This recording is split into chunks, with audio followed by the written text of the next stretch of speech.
Rabbi say we're on DAF Samach Vav Amud Aleph at the Mishnah. Misha haya mushlach labor v'omer kol hashomeya es kolo yichtov get liishto. A man is in a pit. So we just hear a voice coming out of the pit, which says, "Whoever can write a get for my wife, please write it." Now, the person was deficient in his instruction, because remember we learned yesterday that you have to say kisvu utnu. You have to say actually write it, but also you have to say give it, because if you just say write it, under normal circumstances the person could say, well, I only wanted it to be written, I didn't want it to be delivered. But we said in situations when a person is under duress, we understand that he speaks in abbreviated form, and therefore this is no exception. Then you can write the get and you can give it to the wife, even without the person having given explicit instructions to give. Yes? Bor is a prison? A bor is a pit. It could be a prison, but the simple understanding is that it's in a pit. The Gemara now says, V'leicho shema shedhu. Now this whole Gemara we saw in Ksubis, it's a very difficult Gemara because it relies on the idea of Shadim. And there are no more Shadim. The Gemara says that from the times of Aryai, all Shadim were banished. So we don't really relate to this Gemara because we don't see Shadim. But they're like ghosts, or they're like demonic apparitions, or whatever you're going to call them. Why aren't you worried that this voice that's calling from a bor is a shade? So Amar Rav Yehuda Kisharolo de Musadam. The answer is because you can make out the form of a person when you look at the pit. So maybe it is a pit that's a prison because you can see from a distance. It's not really clear what kind of holding place this is for this person, but you can make out the figure of a human being, and that's how you know that it's a person. So the Gemara says, "Inunami idmu ye idmu," but they can masquerade as human beings. They shade him. The Gemara answers, the chazule bavua. Well, not only do you see the person, but you see him casting a shadow. And shadim don't cast a shadow. The Gemara says, but wait a minute, in hunami islahu bavua. Shadim have shadows too. They can cast a shadow. So the chazule bavua di bavua. The Gemara answers because there's a shadow of the shadow, meaning a secondary shadow. And the Gemara says, "V'dilma in hunami islahu." Maybe shadim can cast a secondary shadow also, which, by the way, also is very bizarre, because a secondary shadow is dependent upon multiple light sources. It's not dependent upon the person or the object casting the shadow. So it's very difficult to understand this Gemara. What? It's hard to believe there's a shadow in a pit in the first place. Yeah, unless there's a guy who's like his head is sticking out of the pit. Then they would know who it was. Then you'll see him. Well, you can't see him so well. You see him from a distance. Amar Rabbi Chanina limadati Yonasan bini bavua islahu bavua di bavua leslu. So Rabbi Chanina says, my son Jonathan told me, or some have the girsa, in Ksubas the girsa is Jonathan the shade taught me. Meaning I had a buddy I called him Johnny. It was my friend the shade. And he told me that demons have cast shadows, but they don't cast secondary shadows. Vidil Matsari, the Gemara says, okay, fine. So we're not worried that it's a shade, but let's worry about another person masquerading as the husband. Maybe it's the guy has two wives, and it's his second wife that's in the pit, pretending that she's a man, and she says, give a divorce to my wife, that other lady who's the second wife, in order that she can be the only wife. So Tana Devei Rabbi Yishmael B'Shas Asakana Kosm V'Nostin Apel Pishein Makirin. So the Brisa says in the final analysis that you're right. There's always the possibility that it's an imposter, but in times of danger, which sounds like there's religious persecution going on, there's turmoil within society. In order to, there's a greater hazard of not giving the get than being extra cautious and. Than being extra cautious. So therefore, we'll take the risk that it is an imposter and we'll give the get, because at a time of sakana, we may never know what actually even happens to this fellow, and the woman will be in aguna. So therefore, give the woman a get, and if later it turns out that we made a mistake, we made a mistake. Okay, let's go on to the next Mishnah. Now, if a perfectly healthy person says, write a get for my wife, but he fails to say that vital verb of give to my wife, tenu, so then he's just playing around. He's just trying to torment her. So Maisa bebori echad shamar kisvu ged leishti v'olu l'rosh hagag v'nafal umeis. Now the Gemara tells us a story that seems to go contrary to what we just said. The story is there was once a perfectly healthy guy, and he said, "Write a get for my wife." Shortly afterwards, so we wrote a get for his wife, and we gave it to her. Now, according to the halacha, it should be that it's invalid. But what happened later on is that he went up to the rooftop, and later on we saw his body just coming down, and he hits the ground and he dies. So Rabbi Shimon Gamliel, Rabbi Shimon Gamliel, imei atzma nafal harei get. So Rabbi Shimon Gamliel says, if that's the case, then this is retroactively reflective of the fact that he was serious, that he wanted his wife to be divorced because he knew he was imminently going to die because he was about to commit suicide.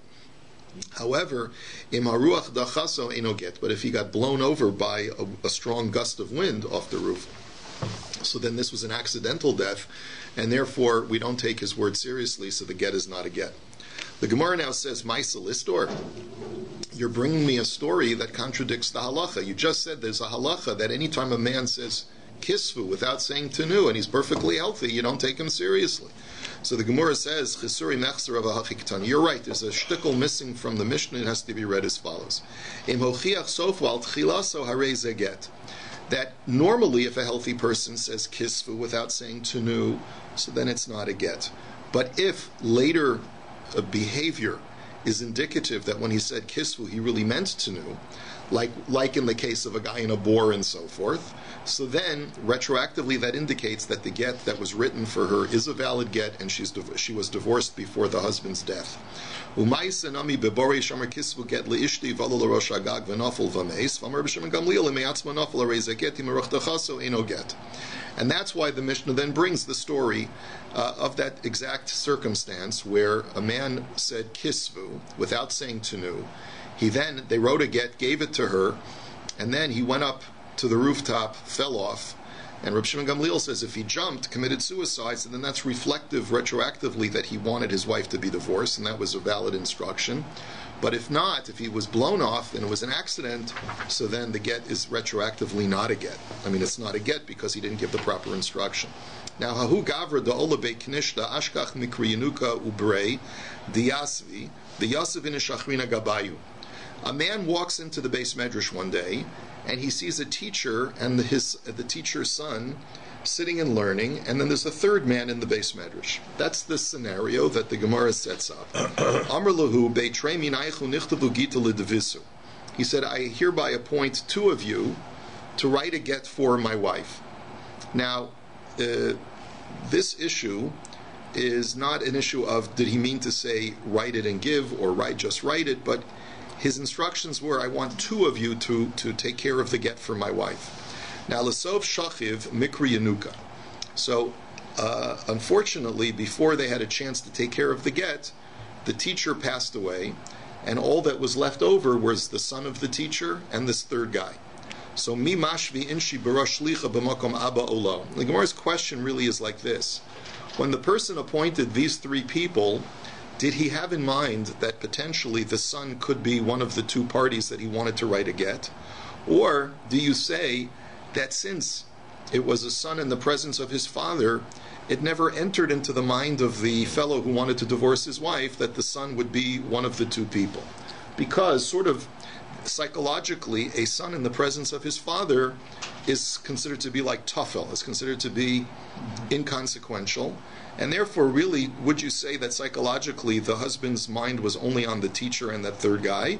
Or did he have in mind that if for whatever reason the teacher is not able to, then I have in mind the son and the third guy?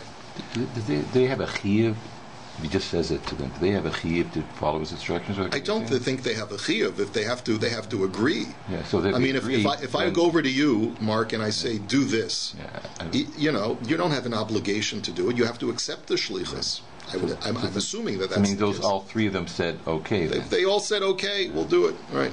So Rav Nachman Amar lo mashvu inshi b'ra shlicha b'makom abba, v'Rav Papi Amar mashvu inshi b'ra shlicha b'makom abba, and Amar Rava hilchasa mashvu inshi b'ra shlicha b'makom abba. So you have a machlokus between the Amoraim, and Rava or Rabba says in the final analysis, or the hilchasa, or some have the gears of the hilchasa, that the final halacha is that a man psychologically does have in mind the son, even in the presence of his father, and therefore if the teacher, the father, passed away, then the son could act as because since the man had appointed, saying, I want two of you to take care of this, he could be one of the two together with the third guy. Next Mishnah.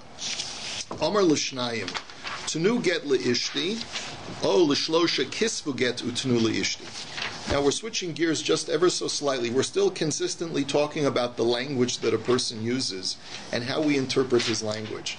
Now here we're talking about a case where a person speaks to two people. Now, really the whole subject of our Mishnah is when two people are tasked with taking care of a get, they are not really allowed to delegate that responsibility to others. And this is really going to be the subject of the rest of the DAF today. They don't have the right to delegate to others to take care of it if we were tasked to take care of it. So in a situation where a person says to two people, please give a get to my wife, and the get has not been written, then it's implicit that he means for them to write it, and therefore they can't give it over to two other people. Similarly, if a person says to three people, I want you to write the get and give it to my wife, since he's explicitly said write it, then he specifically wants those three people to write it and then give it. However, Amar lishlosha tenu get leishti, Hare elu yomer la'acherim v'yichtavu mipnei sha'asan based in divrei Rabbi Meir. However, according to Rabbi Meir, if a person goes over to three people and simply says, please give a get to my wife, since these three people can be a duly constituted Bayston, and a Bayston can preside over other people to write a get, essentially the way we interpret this man's instructions is, I hereby appoint you a Bayston to preside over a get, and I'm therefore not requiring that the three of you are active signatories and writers of the get, but rather that I'm asking you to preside over it, and you can hire a sofer, you can hire witnesses, or however you want to do it, and you guys take care of it. So because he has said tenu, and he didn't say kisvu, he's not requiring them to be the ones who actually put pen to paper. They are, as a duly constituted Bayston, can actually go ahead and instruct other people to do it for them. When he goes over to two people and says tenu, just give it, since they're not a duly constituted Bayston, they don't have a right to instruct other people to do it. But if there's three of them, then it's implicit that he's making them into a Bayston, and therefore they can have two other people take care of it for them. V'zu halacha he'ela Rabbi Chanina ish onu mi beiso asurin mekubal ani ba'omer lishlosha tenu gate leishti sheyomer la'achem v'yichtavu mipnei sha'asan Bayston. And this halacha was not only stated by Rabbi Meir, but Rabbi Chanina testified that I took out this halacha with me from the prison. Now, what prison is he talking about? Rabbi Akiva was languishing in prison for quite some time under Roman oppression, under Roman persecution. And Rabbi Chanina says that when I went to visit Rabbi Akiva, he also cited the same halacha for me. That if you simply say, give a get to my wife, and you say it to three people, you're appointing them as a Bayston implicitly, and therefore, if they want to, they can go ahead and assign others to do the writing and the signing and the delivery of the get. Now, Amar Rabbi Yossi, nominu l'shaliach, af anu mikubalim, sha'afilu amar leBayston hagadol shebiYerushalayim tenu get leishti, sheyilmadu v'yichtavu v'yitnu. And here comes along Rabbi Yossi, and he expressly disagrees with the previous statement. He says, sorry, we've spoken to Rabbi Chanina, and we told him as follows. We understand that you're testifying as a shaliach of Rabbi Akiva, but we have a tradition that is just the opposite of what you're saying. That even if a man goes over to the entire high court in Yerushalayim of 71 judges, and he tells them, I hereby want you to give a get to my wife, then the halacha is that he is telling them that he wants them themselves to take care of it, and they do not have the right to delegate to other people to do it. So it's a totally contrary opinion, but so we have a machlokus in our Mishnah between Rabbi Meir and Rabbi Yossi. According to Rabbi Meir, if you're a Bayston, you can delegate others to take care of it. And according to Rabbi Yossi, even a Bayston, if they're given the instruction to give a get, cannot delegate the writing of the get to other people. Now, Amar la Asara, Kisva Utnu get le Ishti, Echad Koisev Ushnaim Chosben. Now we go to another halacha. A man goes over to 10 people. We've seen this before. He says, you 10 guys, write a get for my wife. So he didn't require all of them to write a get. He's just saying, guys, write a get for my wife and give it to her. So therefore, one person can act as the sofer, and two of the other people will act as the eidim, and the other 7 do not have to participate in the get at all. But kulchem ksuvu, echad koisev v'kulan chosman. If, however, he says, I want all of you to write a get and deliver it to my wife, then he is expressly saying that he requires all 10 to be involved. It's like a tanai in the get, basically saying that if one of you does not consent to participate in the get, then the get is batal. So therefore, one of the 10 will be the sofer, and the other 9 will have to be signatories on the get.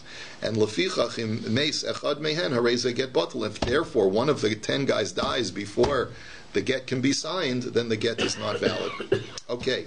Let's take a look at the Gemara. Amar Rabbi Yirmiyah bar Abba, Sholchu lei mibei Rav l'Shmuel Yelamdenu Rabbeinu. So the Rabbi Yirmiyah asks the question of Shmuel. Shmuel, what's the halacha in the following case? Amar l'shnayim kisvu tenu get le'ishti, va'amr l'soifer, v'kasav, v'chasmu hein, mahu. The shaila is like this. A guy goes over to 2 people and he says, please write a get and deliver it to my wife. These 2 guys go ahead and they hire a sofer. I don't want to write it myself, I don't know. So they hire a sofer and they act just as the signatories, but they didn't write the get, they just signed the get. Is that valid or not?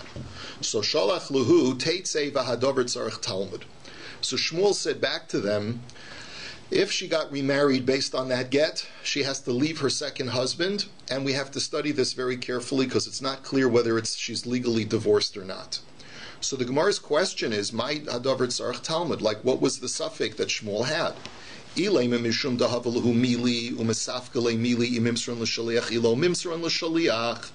Maybe you'll tell me that Shmuel was in doubt as to whether 2 people who are appointed to do something, just with verbal instructions, whether they can delegate that responsibility to others. That's what the Gemara means. In other words, Rashi points this out. He says, when a man gives me a get, he's given me a piece of paper. So I have something physical in my hands, and we paskin that one shaliach can appoint another shaliach. So if I don't want to deliver the get all the way to Poughkeepsie, I can find another shaliach who's going to Poughkeepsie, and he can take the get for me. But if all I've gotten is a verbal instruction from the husband to divorce his wife, so I don't have, if you're going to tell me that Shmuel holds that it's not clear whether one shaliach has the right to convey mere verbal instructions and delegate it to another shaliach, and that's his issue. Does it work or does it not work? Because all these 2 guys got was a verbal instruction, and they're asking a sofer now to write it for them, and maybe that works, maybe it doesn't work. But wait a minute. V'ha'amar Shmuel amar Rebbe, halacha k'Rebbe Yossi, da'amar mili lo mimsaran l'shaliach. But Shmuel was quoted as saying that we definitively paskin like Rebbe Yossi, who says that verbal instructions cannot be transferred to another shaliach. So therefore, it shouldn't even be a suffix. Shmuel should have said definitively, it's not a good get. Why did he say v'hadavar tzarech Talmud? We got to study this further. So Ella lishmuel hakami bayale. So rather, the Gemara says Shmuel's doubt was as follows: Haik sovu iksav yadan iksav haget. When the Mishnah says, or when a man says, write a get for my wife, what does he really mean? Does he mean to say, sign the get? Or does he mean to say, write the get? That's the question. What were the instructions that the husband was giving to these 2 guys? He said, write a get for my wife. Did he mean to say that signing it is sufficient? Or does he want them to sign it and write it? So v'tiv sholei mimas nisin. But the Gemara says, well, answer the question based on our Mishnah. There still shouldn't be a suffix. Look at what our Mishnah says. Amr l'shnayim tnu get le'ishti, o l'shlosha kisvu get, utnu le'ishti, hare elu yichtavu v'yitnu. Our Mishnah says that if a man says to 2 people, I require you to write a get and give it to my wife, or give a get to my wife, then they're required to write it, and they're required to give it. So you see that writing is completely the total writing of the get. They can't delegate that to other people. So Shmuel should have learned that halacha from our Mishnah itself. But the Gemara says, no, he gufa kami bayale. But that our Mishnah was exactly what Shmuel was questioning. Ksovu ksav yadanhu o ksav agetu. That when the Mishnah says that a guy gives instructions of write a get for my wife, does he mean to say only sign it? And then when the Mishnah says that they shall write it, does it mean that they only have to sign it with their signatures? Or does it mean they have the obligation to write the whole thing out? So the Gemara says, Pshita diksav hagetu, dekatani seifa, Amar Reb Yossi nominu l'shaliach afanu mekubalim shafilu Amar lebeis agadol shebirushalayim tenuged leishti shilmayu v'yichtavu v'yitnula. So the Gemara says, but wait a minute. You should be able to adduce from our Mishnah quite obviously that it means writing the whole get. When a man says write the get, he really means to say write the whole thing, not just to sign it. And I can prove it to you from the case from Rabbi Yossi's statement in the Mishnah. Because what did Rabbi Yossi say? Even if a guy goes over to the high court of Yerushalayim and he says, write a get for my wife, then, or he just says, give a get to my wife, then they have to learn how to write a get and they have to do it themselves. They cannot delegate it to other people. So you see, so I amart bishlama ksav hagetu shapir.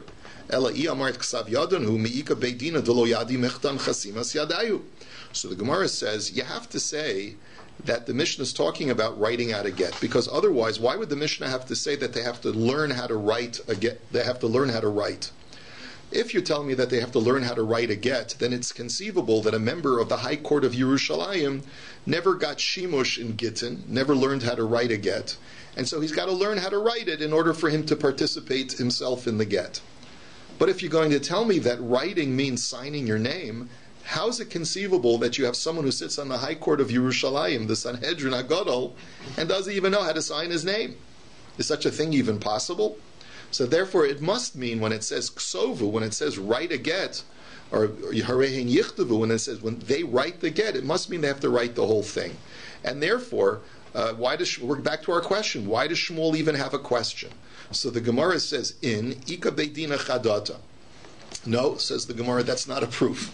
You could have a brand new minted member of the Beis Din that just came out of the Beis Medrash. He's a huge Talmud Chacham, but he's never put pen to paper before, and has never even learned how to sign his own name. Remember, there was quills and paper was a very rare commodity. So you could, if Torah was being taught Ba'al Peh, you could have someone who was a baki in Kol HaTorah Kula, in all of Shas, but had never signed his name.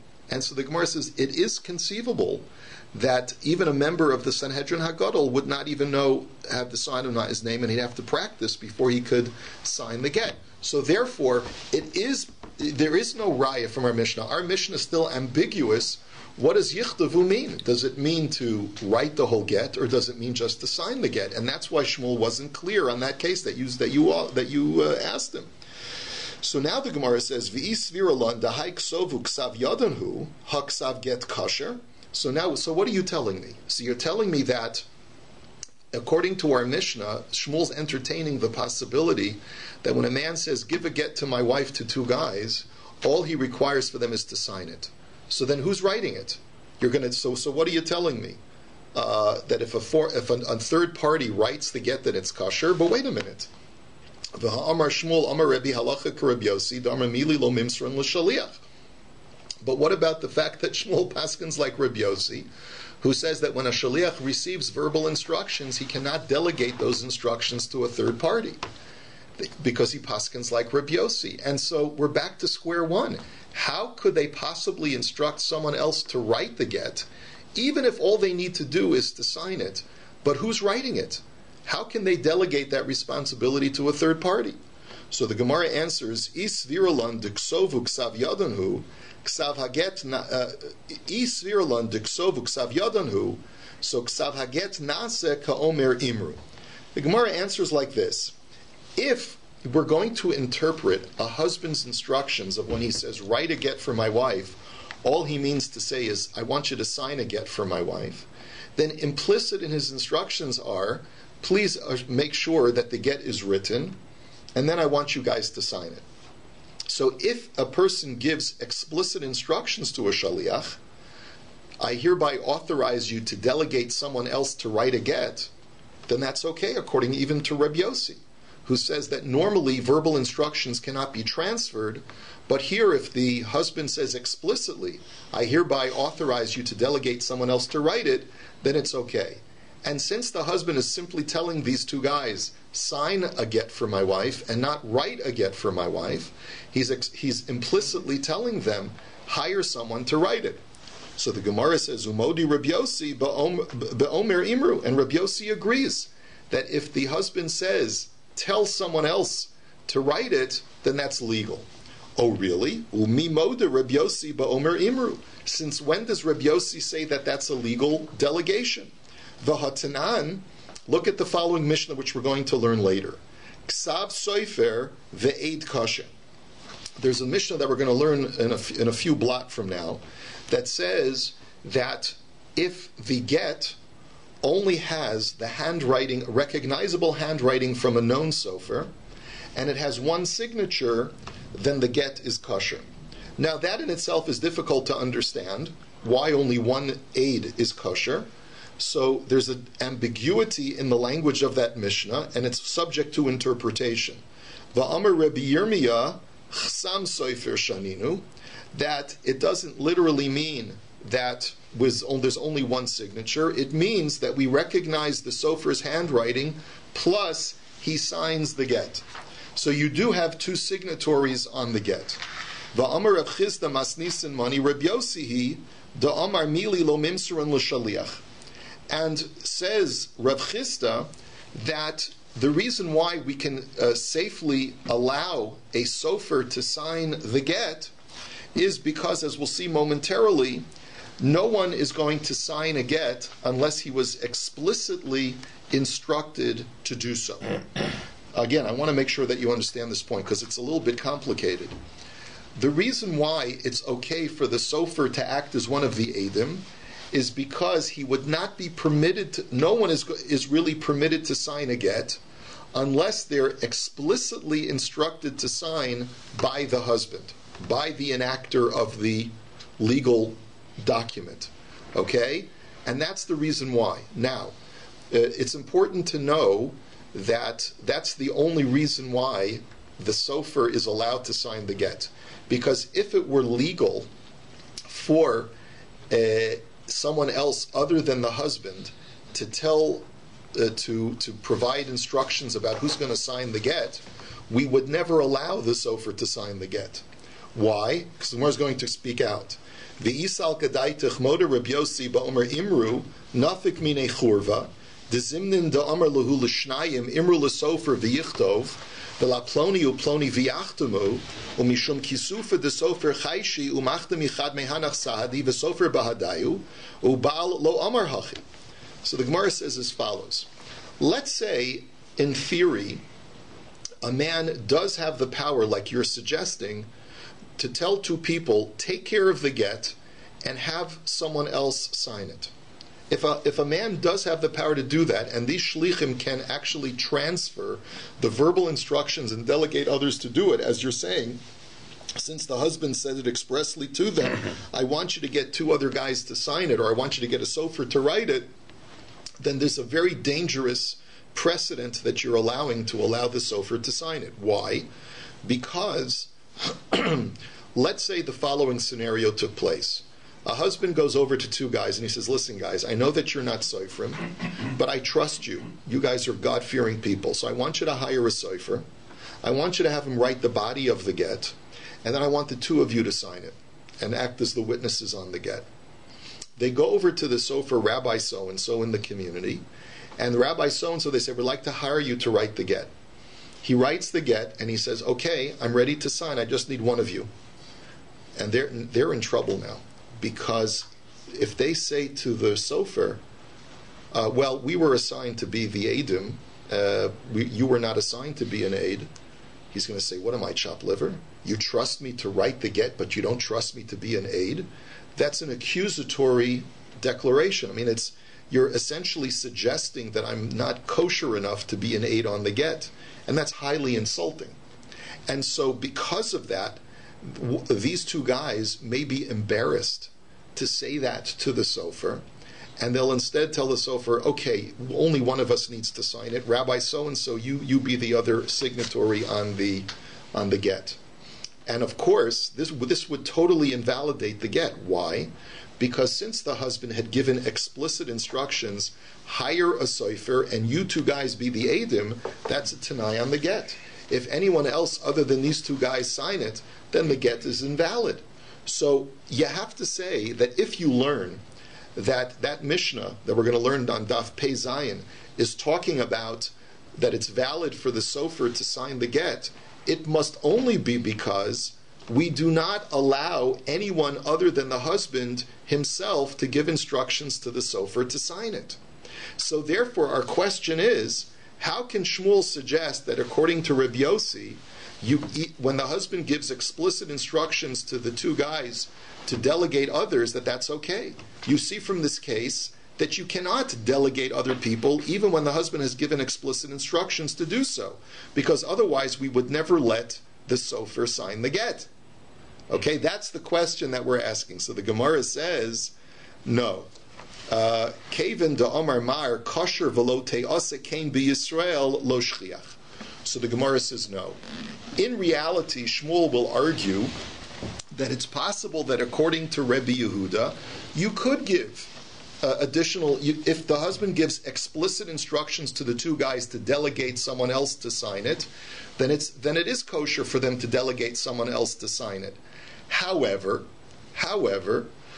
it's such an uncommon thing for a husband to go ahead and assign two guys and say to them, you hire the sofer, but I want only you two guys to sign the get. The reason why it's so uncommon is because we're going to learn later on that the rabbis don't want a man to do that. The rabbi said explicitly, you should not do this. This is not a proper practice. We'll learn in tomorrow's DAF why it's not a proper practice, but because it's not a proper practice, and therefore it's highly unlikely that it would ever be done by a husband this way, where he specifically says, hire a sofer and dafka, you two guys sign. So therefore, the rabbis did not feel that it was necessary to be choshesh that the sofer would sign it himself. It's just an uncommon situation. But really, in reality, it could be that it is okay for a person to delegate someone else to write a get for him. And this is really the question that Shmuel has. Shmuel is in doubt as to whether this works or not. In other words, when a guy goes over to two guys and he says, sign a get for my wife, which is implicitly saying hire a sofer and then the two of you guys sign it, is this a valid get or not? Is it okay for the implicit instruction to delegate someone else to write out the body of the get a valid instruction, or is it not a valid instruction? And that's why Shmuel was in doubt as to whether this get works.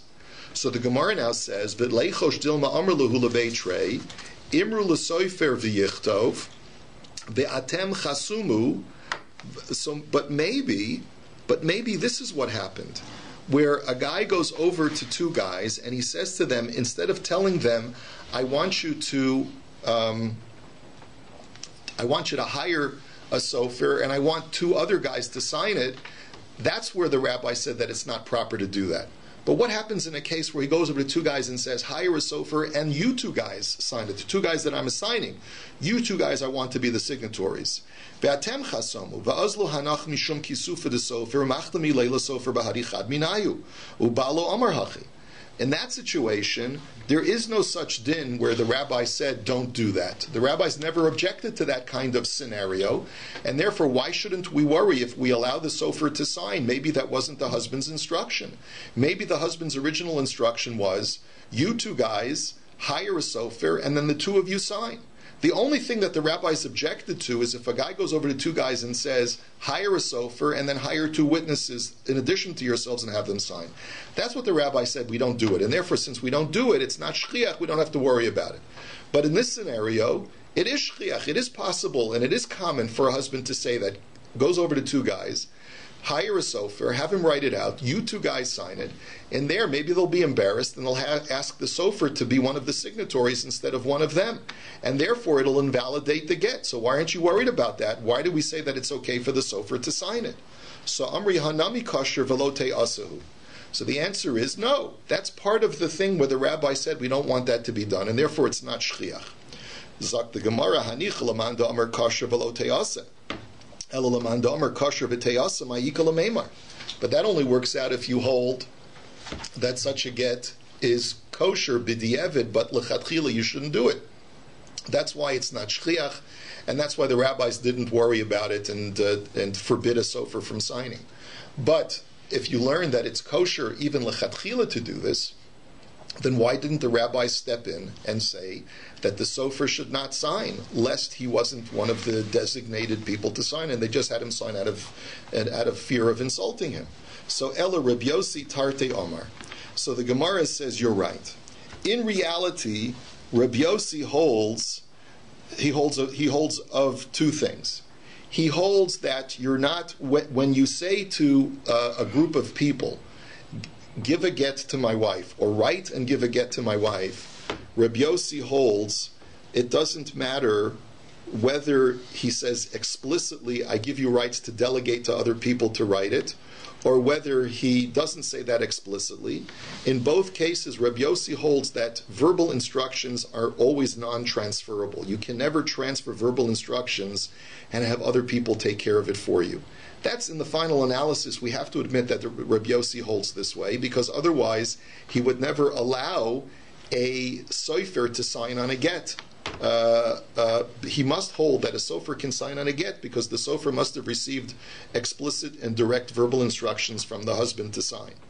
But Ushmuel sarvala kavase bechada upoligale bechada. But this is where Shmuel was in doubt. Shmuel agrees to Rabbi Yossi that oral instructions are non-transferable normally. But in a situation where a husband says explicitly to the two guys that he's giving instructions to, have someone else take care of X, Y, and Z, have someone else write the shtar, Shmuel is not so clear whether that would fly or not halachically, and therefore even though he acknowledges that Rabbi Yossi holds that that's not kosher, he himself is not sure whether that would work or not. And therefore, the original question that was brought before Shmuel was, what happens if a guy says, sign a get for my wife, or write a get for my wife, and they go ahead and they hire a sofer? Shmuel was in doubt whether that's legal or not. And based on the suffix that he has, whether that's legal or not, he said, we're not sure whether the get is kosher, and she'll have to leave her second husband, and we have to analyze this further. He knows that Rabbi Yossi holds that it's for sure not a get, but he himself is willing to entertain the possibility that since it's implicit that the husband may mean for them to write out this, to hire someone to write out the get, maybe he, Shmuel himself, holds that we don't paskin like Rabbi Yossi in that respect, and it would be okay for them to hire a sofer. Based on that doubt, he thought that maybe the get could be a good get, but maybe it's not a good get, and we have to be machmir on both sides. Okay, we'll hold it here for today.